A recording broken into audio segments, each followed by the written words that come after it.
अनुरोध गर्दछु। धन्यवाद। ज्ञापन गरिदिनु होला।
कुनै पनि राष्ट्रिय अभिभावक पुरा गरेको छैन।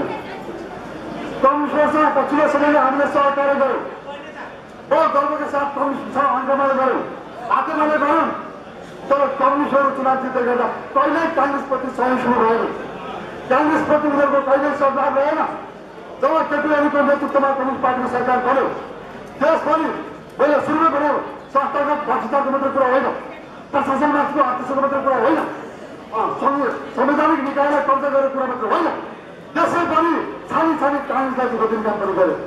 हाम्रा कार्यकर्तालाई चुन्ने काम गरे, हाम्रा कार्यकर्तालाई मुद्दा चलाउने काम गरे, हाम्रा कार्यकर्तालाई आतङ्कित पार्ने काम गरे।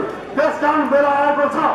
म त भन्छु पार्टीमा धेरै विचारहरू आएका छन्, विचारको समान हुन्छन्, तर हामीले हेर्ने भनेको पार्टीको भविष्य हो र पार्टीको भविष्य संसदीय मजबुत सक्षम सबल काङ्ग्रेस पार्टीले देश बनाउने जिम्मेदारी पनि हो।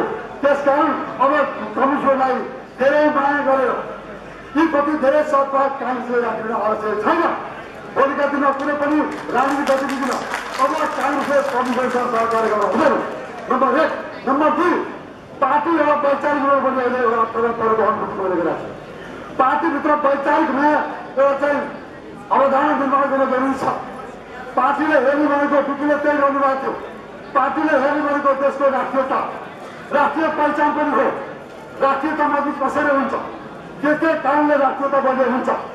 आज देशमा राष्ट्र निर्माणको इतिहासलाई, नेपालको निर्माणको इतिहासलाई मेट्ने काम भइरहेछ, कोसिस भइरहेछ। यो देश सदियौँदेखि सनातन धर्म संस्कृतिले ओतपूर्ण देश हो, सनातन हिन्दू संस्कृति भएको देश हो। यो देशको सनातन हिन्दू संस्कृतिलाई समाप्त पार्न ठुलो योजना भएको छ।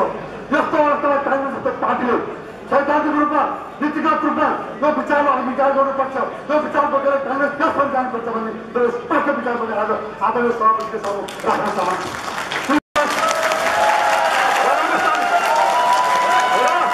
तपाईँहरूलाई विश्वास दिलाउँछु, तपाईँहरूलाई काङ्ग्रेसको केन्द्रीय सदस्यले विश्वास दिलाउँछु, पार्टीको चौर विभागको प्रमुखको हैसियतले विश्वास दिलाउन चाहन्छु। मैले भने जुन 50 अगाडिले चाहे सूर्य होस्, चाहे पुलिस हुन्, काङ्ग्रेसका युवा विशेष गरी माथि पक्र बिचको राख्यो भने त्यसको हिसाब हामी गर्छौँ। काङ्ग्रेसको केन्द्रीय सदस्यको दायित्व, काङ्ग्रेसको केन्द्रीय समितिको भूमिका रहेको कार्यकर्ताहरूको सुरक्षा पनि हो। कार्यकर्ताहरूको सुरक्षा गर्ने हाम्रो दायित्व रहेको हो। तपाईँहरूको छैन। कतिपय जिल्लामा देखियो सूर्यहरू नेपाल कम्युनिस्ट पार्टीका पोलिट ब्युरो सदस्यभन्दा उग्र भएर सत्ताको ताबेदारी गरेर, कम्युनिस्ट पार्टीको ताबेदारी गरेर काङ्ग्रेसलाई दुःख दिन खोज्ने हामीसँग हिसाब छ। भोलि हाम्रो सभापति प्रधानमन्त्री हुने कुरा आइरहेको छ, काङ्ग्रेसको सरकार बन्ने कुरा आइरहेको छ। गृहमन्त्री जवाहरलाल नेहरूले भन्छ कुनै पनि काङ्ग्रेसलाई दुःख दिने सूर्यलाई हामी छोड्नेवाला छैन, कुनै पनि काङ्ग्रेसलाई दुःख दिने पुलिसलाई छोड्नेवाला छैन। यद्यपि हाम्रो विचार होइन, यो हाम्रो नीति हो, तर कार्यकर्ताको सुरक्षा गर्नु हाम्रो अभियान हो। सबै पार्टीका भोलिका सबै संघर्ष प्रदेश जित्नुपर्छ, जिताउनु। महामन्त्री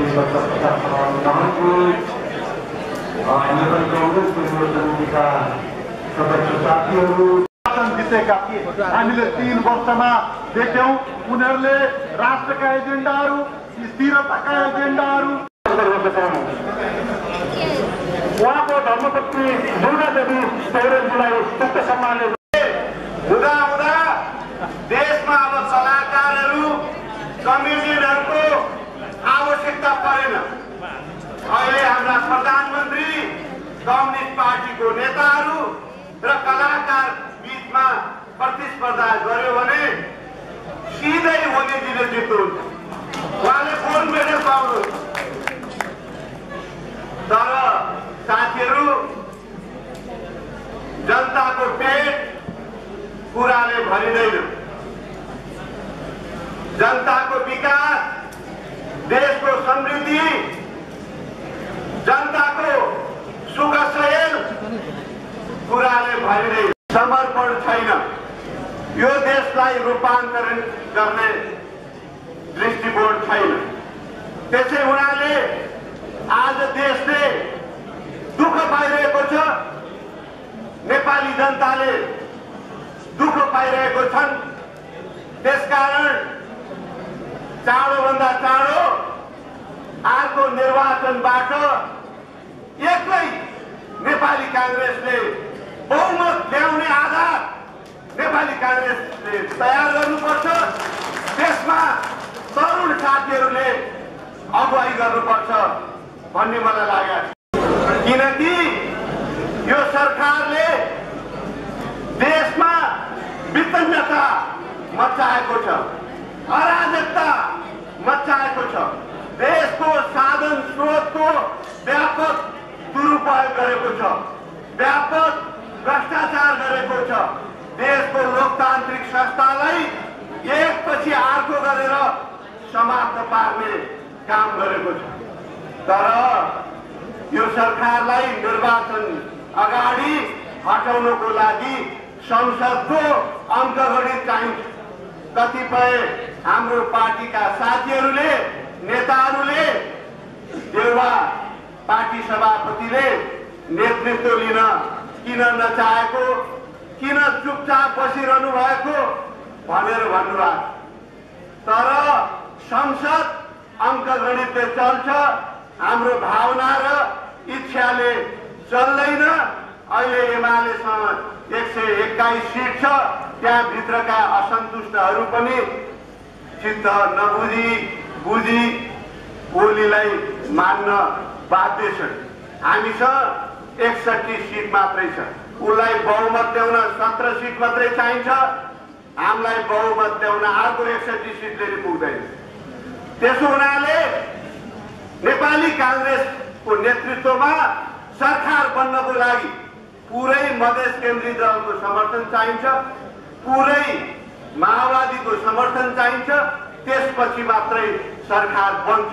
तर नेपाली कांग्रेस पार्टी र नेपाली कांग्रेसका सभापति आदरणीय शेरबहादुर देउवाजी कुनै पनि हालतमा हात खुट्टा बाँधेर नेपाली कांग्रेसले सत्ताको नेतृत्व गरे पनि केही गर्न नसक्ने गरेर तमाम उनीहरूका सेवा शर्त पूरा गरेर सत्ताको नेतृत्व लिन चाहँदैन।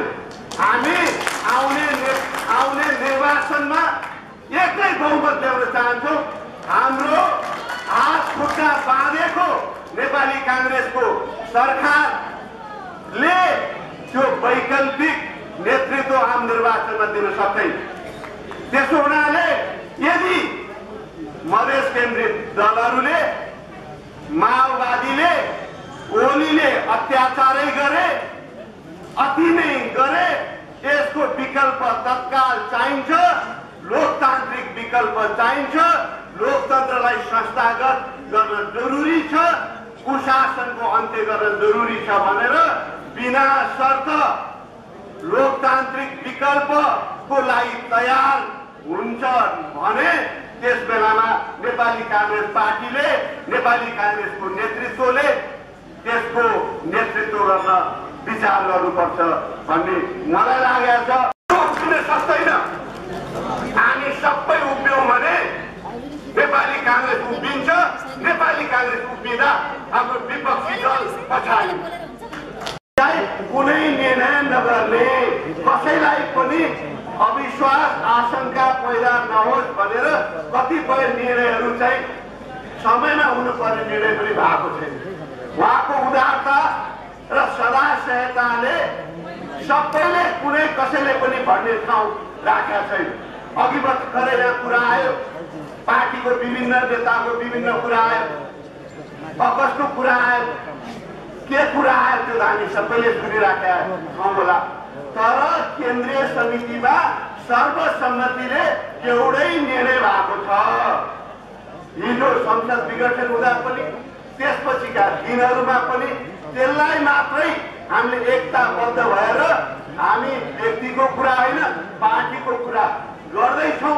पार्टीको निर्णय यस्तो भएको छ त्यो अनुसार चलौँ भन्ने हो भने कुनै पनि समस्या छैन।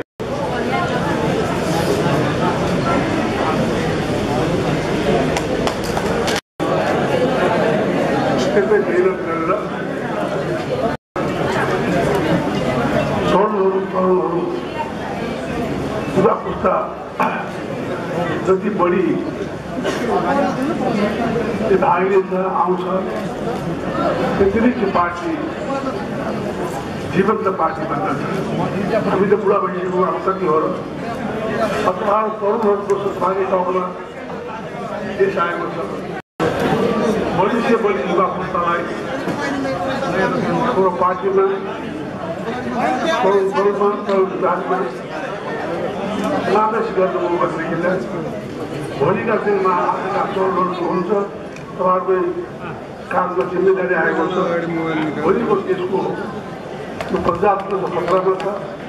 प्रजातन्त्रलाई सुदृढ गर्नका साथै कसैले खोज्न नसक्ने प्रजातन्त्र भाइब्रेन्ट प्रजातन्त्रलाई स्थायी गराउनका लागि पनि तरुणहरूको आज आवश्यकता छ। त्यस काममा तरुण विभागले जो गरेको उसलाई धन्यवाद दिँदै सम्पूर्ण तरुण दाजुभाइ दिदीबहिनीहरूलाई भाइ बहिनीहरूलाई दाजुभाइ के भने भाइ बहिनीहरूलाई भाग लिएर चाहिने सबै पालन गर्नु अनुरोध थाहा छ कसैलाई विरोध गर्ने आएको होइन। मैले सबै पार्टीका नेतासँग सल्लाह गर्दैछ भित्र तरुणको समाप्तिले पनि अब फेरि झगडा गर्नुहोस् पार्टीमा सबैको सहमतिले तरुणलाई पुरा गर्न भन्ने गर्छु। त्यहाँदेखि समस्या आएको छ अवश्य काम पुरा गर्नेछ। अब साथीहरू मलाई नेपालमा जनता मालिकको देश हो। जनताले भोट हाल्ने हामी हाल्यौँ। जनताले अबको दिनमा जनताले हामीलाई भोट दियोस् भन्ने कार्यक्रम गर्नुपर्छ। त्यसैले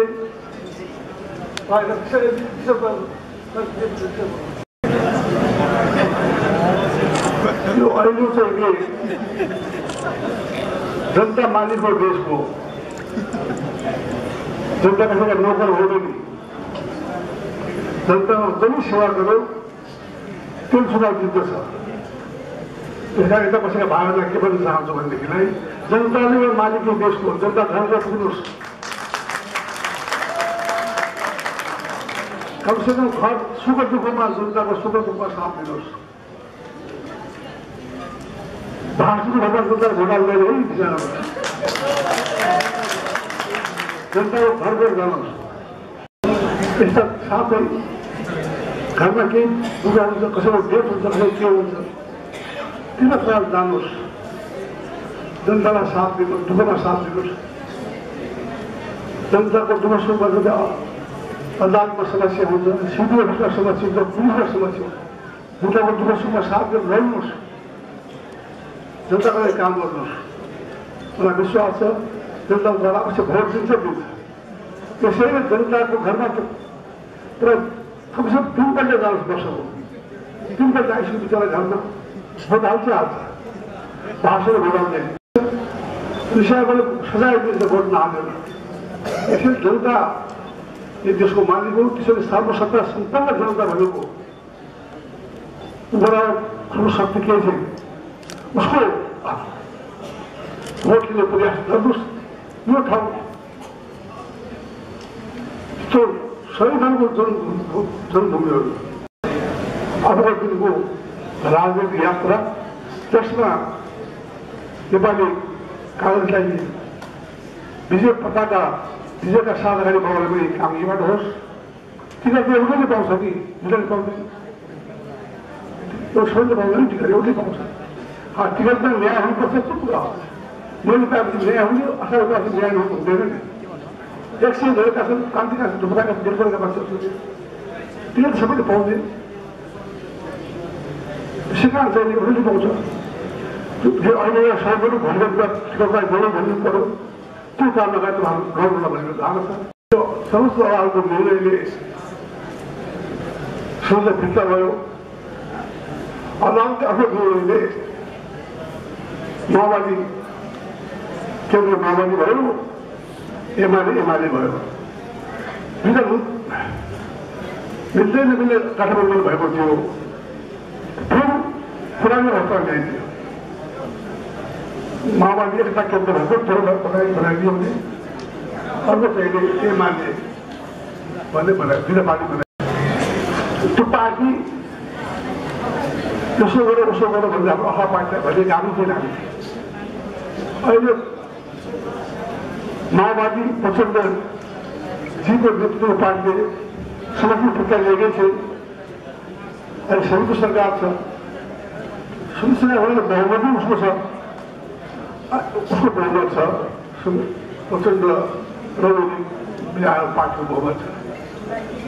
त्यस कारण त्यो बहुमतमा उनीहरू आफ्नो फिर्ता ल्या पनि छैन, समर्थन फिर्ता ल्याएको छैन माओवादी प्रचण्ड पार्टीले। अर्को यहाँ चाहिँ अर्को उनीस्तको झगडा छ। अब त्यो एउटै पार्टीमा हाम्रो झगडाको स्वाभाविक छ। मेरो हाम्रो पार्टीमा झगडा छ। यस कारण मैले झगडा बालको पार्टी बनाउनु आजसम्म हामी काम छ, हामी काम झगडा छ। त्यो झगडा ठुलो कुरा होइन नि। त्यो पार्टीको हाम्रो एउटै पार्टी छ। प्रतिमा पुरुष चाहिँ सिंहदरबार अधिकारका गाउँ घरमा प्रतिमा पुस्किया छ। अब त्यो ठाउँमा चाहिँ हामीले हाम्रो पार्टी जित्नको लागि हामीसँग यही plan लाग्यो भने हामी जित्नेछौँ। यसका लागि सबै साथीहरू अहिलेदेखि लाग्ने अनुरोध गर्छु। मैले धेरै भनिसकेँ, लालाई चाहिँ छैन। तपाईँकोमा आइसियो भने पन्डाहरू बाटो भाग्ने काम पनि छैन। यति भन्दै बिदा हुन्छौँ। धन्यवाद।